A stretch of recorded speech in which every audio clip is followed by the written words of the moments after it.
Salaki.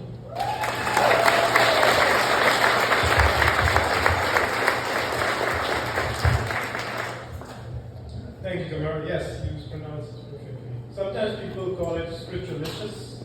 Well, that's okay. My name is Amit. I'm from India. I'm going to make this clear in the beginning so that you don't have to guess my accent. You figured out, he looked like this, he sounded like that, maybe he's from there. I'm from India. I've been living in Canada for 13 years, and I came here to study, and I feel like it was a part of, I always wanted to come to go outside India just to experience the world, and I always felt like I was a global citizen. So now when I'm living here for 13 years, I feel like I'm a misfit in two cultures. Because they're simple things, like when, we as a Canadian have this habit of asking, how are you, right? So when I'm in India, when somebody asks me, how are you, they actually mean it, they actually sit down, you have a chai, and you have some biscuits or some and then you discuss about how are you, what's happening, right? So that when you ask here, how are you, I don't realize you're not supposed to tell them the story of your life. What you're supposed to do is say, I'm good, and move on. They don't want to know anything else. But so, I will tell you the story, how I got introduced to this whole concept of how are you. I was new in Canada at that time. I was working in Montreal in a grocery store, and I was working in a cereal aisle, and I was working in between the Gorilla Munch and Weeping Lemurs. Not the real ones. So there was this strange gentleman slowly walked behind me, and he starts saying things like, Wutawa ABC, and I don't speak French, but I said yes, because that's what you used to do in the service industry. And then he asked me, ça va? And I said yes again. But at the same time, I started having this conversation in my head where I was like, tell him that you don't speak French, otherwise he's not going to stop. So I got up and I said to this guy, sorry, sir, I don't speak French. I'm still new here. It's been just 4 months. And he's like, it's okay.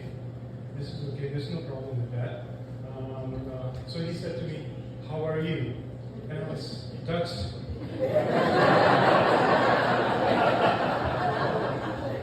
felt like it's just been 4 months, and someone actually cares about me in the foreign country.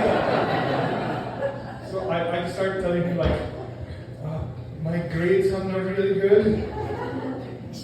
I don't understand the weather here. I live in a basement apartment with 500 people. And as I was telling the story of my life at that moment, he slowly starts to back away. And he ended up being in the cat food aisle. So, Tamara and I kind of moved to the island at the same time. I moved here in 2016 onto Victoria, and it was a part of my evolution, part of my enlightenment journey.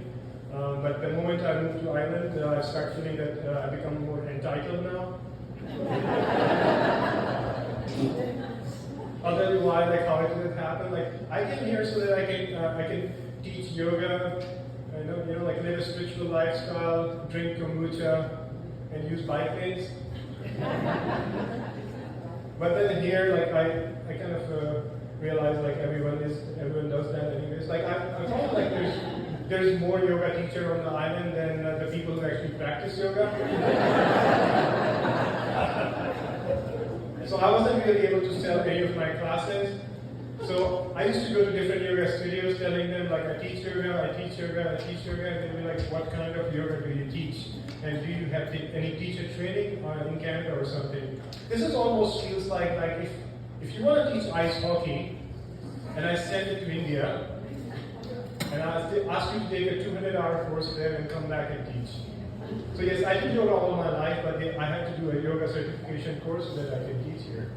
But I was very fed up with this question that every yoga studio wants you to take their own yoga course.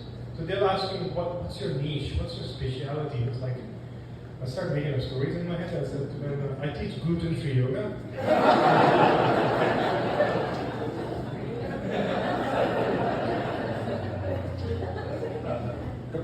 that is when you say gluten-free or something like that, then you have to explain it.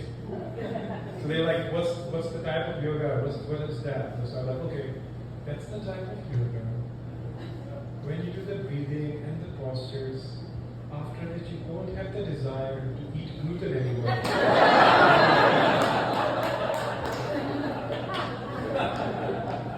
That's when I realized if you say anything in yoga teacher's voice, people listen. I guess that's why Bonnie never used to use that. So the worst part of all of this, like after listening to that, they were like, want me to teach that class. So that's when I realized I have convincing powers. I started the pyramid scheme after that. I just started selling oils. Nothing much. Like during my living time here, I also moved around. I went to Salt Spring Island to explore the island. Like it's so beautiful. Thank you. All right, I will not tell that story then.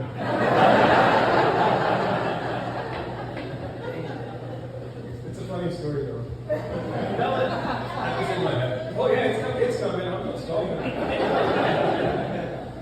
So before that, I'll say like I'm lucky to live in different parts and experience Canada like in different ways. I was in Montreal first, and then I moved to Edmonton, and then I moved to Victoria. And I feel like every place has its own like texture, and its own smell and taste, and people are beautiful all of those places. I have my personal theory, like every place that smells and tastes different. Montreal to me was like strawberry and cheese. Edmonton was like oil and gas. Victoria is like weed and dead people.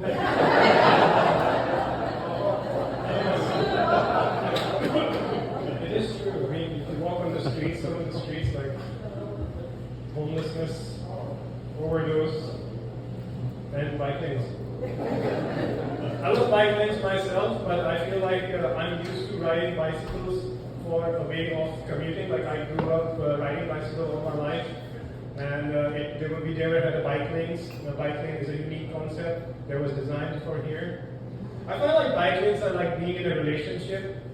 You only enjoy it when you're in it, and once you're there, it's like, what the hell was that? Why did I do that to myself?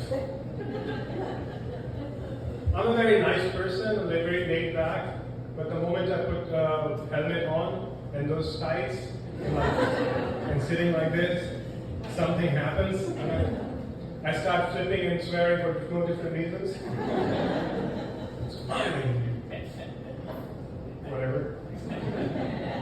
So, talking to Salt Spring Island, like when I was in Salt Spring Island, I was invited to, because when you're in the yoga community, you get invited to all these special events. It's called drum circles. Anybody ever been to drum circle here? Oh wow. So I just was laughing. I felt like it was an AA for spiritual people. Because they were unloading a lot of stuff. Which is nice because you need the community, but the only thing that I didn't really like at that point, it's like the person who was leading the drum circle was like a weekend shaman who identified itself like for some kind of like a bird or something like that. So I walked out of that place. It's on the Salt Spring. I feel like people are very sensitive, and also you feel that you meet a lot of vegan people there. I grew up vegetarian myself, like that's how I was born. You all know vegetarian. And then you grew up like that. So when I meet those vegan people on the Salt Spring Island, they always have the same idea, like you're almost there. Why don't you join our side? I'm like, because of happiness.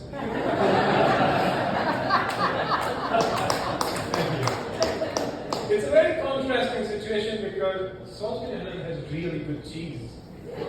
And I love cheese. I love cheese, yogurt, and all this stuff, but they always say just become vegan versus why not.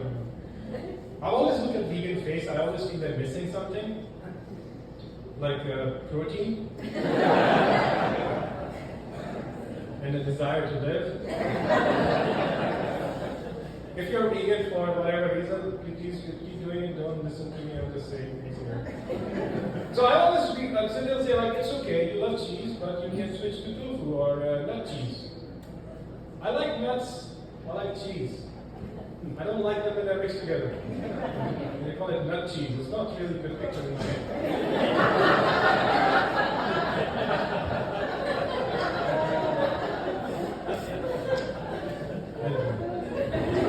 I guess you guys are doing the same thing, right?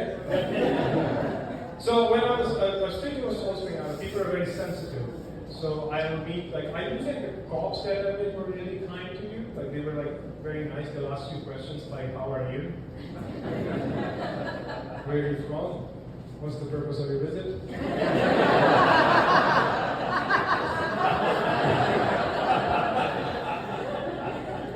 I'm a senior system now. I can do anything I want. So I feel like they will be since they're sensitive, they will have sensitive people, sensitive cops. So generally when you think of, okay, anybody cop here? Good. So if they're sensitive cops, they'll be like this. So generally when we think about cops, we think about this authoritative voice. Like they ask you to pull over people for whatever reason, for jumping a yellow light or things like that. So instead of having that authoritative voice because they're sensitive, they will have a yoga teacher's voice. Because they're kind. So like a normal conversation, you go to a yellow light and then you ask to pull over. So this is how the conversation will go like in my head. It's like the cops are sensitive. So he's going to be like, and now I gently invite you to step outside your car. And on your next inhale, raise your arms above your head.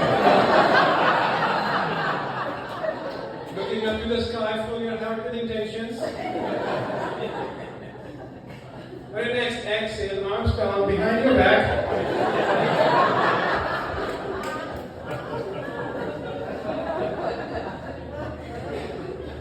Till I read your rights to you. Eat, pray, love. But of course they'll do the whole thing while like we will have a complete makeover. They have a different attire. They'll be wearing Lululemons, drinking kombucha and eating kale chips. And instead of using steel like the cuffs, they'll be using Malabis. So the complete makeover. So Eat, Pray, Love is one of the movies that always comes into my head. And I think I kind of relates to the story, not because I left the altar, just because of the whole idea of experiencing or exploring yourself. But at the same time, I feel Eat, Pray, Love was a travel documentary. Right? Have you watched Eat, Pray, Love? Yeah. Okay. Oh, you guys liked it, right?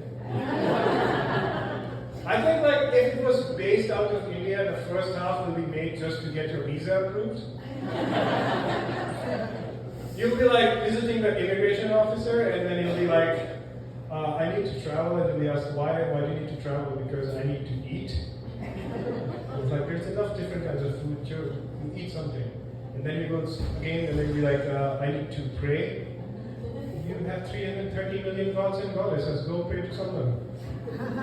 And the last one, obviously, was to need to find love. So they'll be like, yeah, ask your parents, they'll find someone.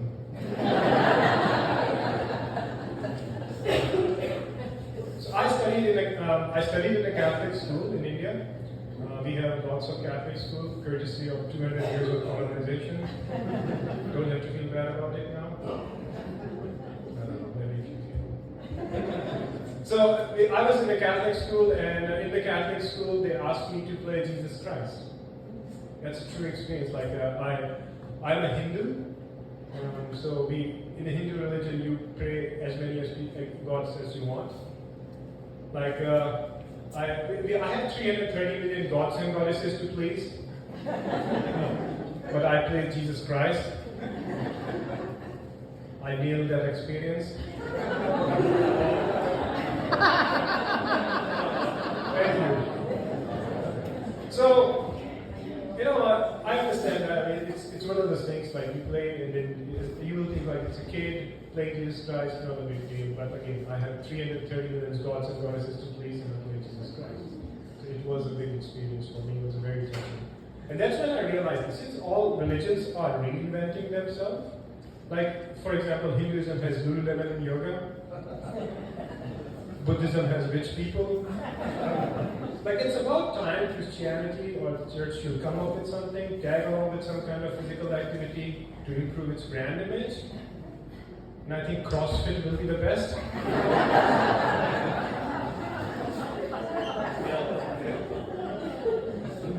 Jesus you'll have events like carrying the heaviest cross the farthest distance, running on water, and deadlifts. I know. Thank you guys. You've been awesome. My name is Amit.